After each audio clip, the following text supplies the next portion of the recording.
Welcome to SBS News in Easy English. I'm Sofia Petrovic. Federal Treasurer Josh Frydenberg says stopping economic support payments is important if Australia wants to open up. COVID-19 disaster payments will stop once 80% of the population is fully vaccinated. Mr. Frydenberg says the end of the payment decision is based on the economics and health advice. He is urging states to end COVID-19 lockdowns. Our expectation is by the time the COVID disaster payment has ended and that the business support payments have ended, that we will be up for a bill of more than $20 billion. That's what we're expecting. The cost to the taxpayer continues to rise from the economic impact of the lockdown. Victoria has detected a record number of daily coronavirus cases. There were 1,438 new infections and 5 deaths.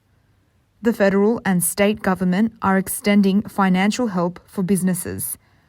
The lockdown will be in place for another 6 weeks. Premier Daniel Andrews says many of the cases could have been avoided. Many hundreds of people, perhaps thousands of people indeed, have made some choices that meant they're spending time not in their own home but in someone else's home, and that's how we know this virus spreads. Queensland Premier Anastasia Palaszczuk says COVID-19 testing and vaccination needs to increase. She says it is the only way to stop the virus from spreading. There were 6 new COVID-19 cases today.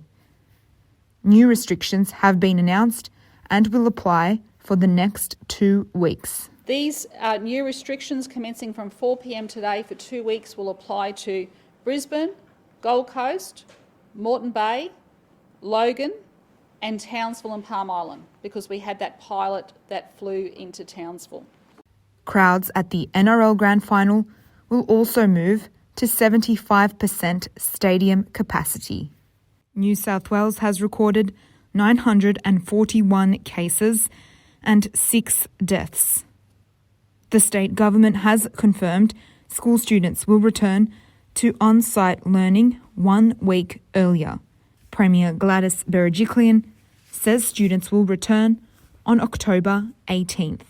This is a safe way of resuming schools, but the staggered approach will remain in place. So the education team have been dealing with the health team for some time now, and whilst we can bring that week forward, the start date forward by a week, which I know is welcome relief to students, teachers and families, the staggered system, the staggered recommencement will still be in place. Stay-at-home orders in some regional parts of New South Wales are being extended until October 11th. Slovenia's government has stopped using the Johnson & Johnson COVID-19 vaccine. It comes after the death of a 20-year-old woman.